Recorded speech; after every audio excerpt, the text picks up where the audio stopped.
नमस्कार, प्रणाम, हर हर महादेव, जय शिव काशी। कब है अक्षय तृतीया 2026 में? तो 19 अप्रैल 2026 को मनाई जाएगी अक्षय तृतीया। शुभ मुहूर्त सुबह का 10:49 से चालू हो जाएगा और 20 अप्रैल 2026 को समाप्त होगा 7:27 पर। अक्षय तृतीया का जो शुभ मुहूर्त रहेगा पूजा का, वो 10:49 से लेकर 12:20 तक रहेगा। अब हम जानेंगे कि अक्षय तृतीया पर आप कौन सा उपाय कर सकते हैं जिससे धन धान्य की कमी कभी ना हो। तो सबसे पहले हम जानेंगे कि आपको श्री विष्णु सहस्त्र नाम का पाठ करना चाहिए और कनकधारा स्रोतम का। इस दिन माँ लक्ष्मी जी का और विष्णु जी का विशेष पूजन करना चाहिए और उन्हें सफ़ेद मिठाई और 4 मुखी दीपक प्रज्वलित करना चाहिए, ठीक है। और जो मटका में आप देख रहे हैं जिस प्रकार से, इसी प्रकार से, इसी विधि से करना है आपको।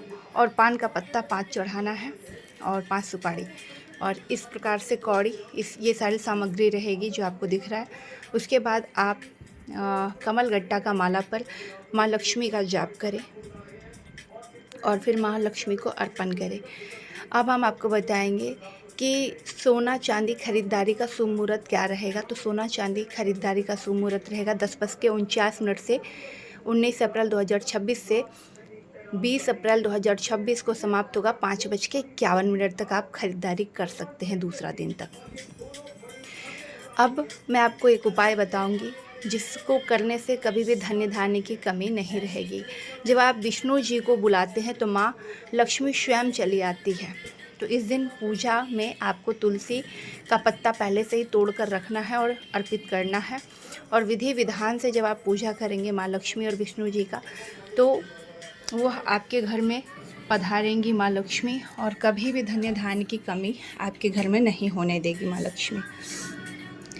एक विशेष बात जो मैं आपको कहना चाहूँगी, जो ये इसके ऊपर हमने रखा है सारे सामग्री, इस सामग्री को आप एक पोटली बनाकर अपनी तिजोरी में रखेंगे, इसे फेंकना नहीं है।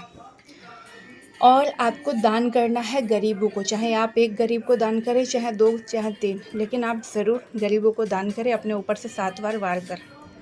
इस दिन किसी से कर्जा नहीं लेना है, ध्यान रखिएगा। इस दिन सोना चांदी आप खरीद सकते हैं, पीतल और तांबा भी खरीद सकते हैं। सिर्फ एल्युमिनियम, प्लास्टिक और स्टील ना खरीदें, इससे आपका राहु और केतु खराब हो जाता है। इस बात का ध्यान रखें और विधि विधान से पूजा ज़रूर करें जिसका आपको फल मिले। और वाइट मिठाई ज़रूर चढ़ाएं या खीर का भोग लगाएं। विष्णु सहस्त्र नाम का पाठ इसलिए करना चाहिए कि अगर आपके जीवन में पैसों की तंगी है तो आप ये दोनों स्रोतम पढ़ते ही आप देखेंगे कहाँ से माता रानी आपको पैसा देगी, वो माँ जानेगी और विष्णु भगवान जानेंगे।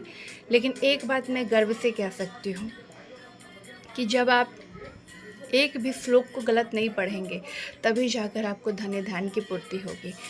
और मैं आपको बताऊंगी एक बात, आप सारी सामग्री को अच्छे से देख लीजिए और इसी प्रकार से आपको सामग्री रखनी है, ठीक है। इलायची में महक होनी चाहिए तभी धन बढ़ता है, और फिर इलायची को बदलते रहिएगा और लौंग को भी। अगर इसकी महक चली जाएगी तो फिर ये काम नहीं करता, इसीलिए हमेशा इलायची और लौंग को बदलते रहिएगा। अपने पर्स में भी आप रख सकते हैं पूजन करके, या तो आप तिजोरी में रख सकते हैं, 2 स्थान पर रख सकते हैं। और एक ख़ास बात मैं आपको बताना चाहूँगी कि इस दिन किसी को भी आप कुछ भी दान करते हैं तो उसका डबल आपको मिलता है। अक्षय तृतीया का मतलब है कुछ भी अक्षय आपके जीवन में फल मिलेगा जो आप जैसा कर्म करेंगे इस दिन। और इस दिन मुहूर्त नहीं देखा जाता है, इस दिन से आप कोई भी नया काम स्टार्ट कर सकते हैं, दुनिया के हर काम। आपको एक मैं अच्छी आदत ये भी बता सकती हूँ कि अगर आपके स्किन अच्छे नहीं है, आप सुंदरता ग्लो चाहते हैं, अपने बालों में ग्लो चाहते हैं, किसी भी चीज़ में, तो इसी दिन से आयुर्वेदिक चीज़ों को अपनाएंगे तो भी आपको बहुत बेनिफिट मिलेगा। तो इसे भी ज़रूर आप हमारे यहाँ से भी ऑर्डर कर सकते हैं या कहीं अन्यथा और भी कर सकते हैं। हमारे यहाँ 100% की गारंटी होती है कि सारे प्रोडक्ट केमिकल फ्री होते हैं। मेरा नंबर है 9198143576।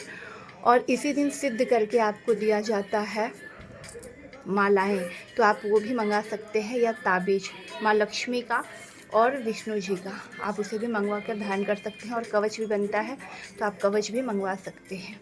तो आप सभी को ढेर सारी शुभकामनाएं अक्षय तृतीया का, जो कभी किसी का क्षय नहीं होता और हमेशा बढ़ोतरी होता है। इस दिन आप नया बिजनेस, नया व्यापार सब कुछ खोल सकते हैं, नया घर, नई गाड़ी सब कुछ खरीद सकते हैं। ठीक है, ध्यान रखिए कि माँ लक्ष्मी तभी आती है जब विष्णु जी को आप परमानेंट प्रेम करने लगते हैं, उनका पूजा आराधना करते हैं, तभी माँ लक्ष्मी स्वयं चल कर आती है। क्यों? क्योंकि जहाँ उनके पति वहाँ माँ स्वयं जाएगी। जहाँ पर पति की पूजा नहीं होती वहाँ माँ लक्ष्मी आती तो ज़रूर है, लेकिन तुरंत चली जाती है। ये बहुत बड़ी सच्चाई मैं आपको इस वीडियो में बता रही हूँ। तो माँ लक्ष्मी की पूजा ज़रूरी है और विष्णु भगवान की भी पूजा ज़रूरी है।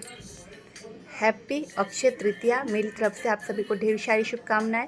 मैं ज्योतिषाचार्य तमन्ना कुमारी आप सभी लोगों से बस विदा लेती हूँ। और यह वीडियो बनाने का मेरा बस इतना उद्देश्य है कि आप तक सही नॉलेज और सही जानकारी प्राप्त हो।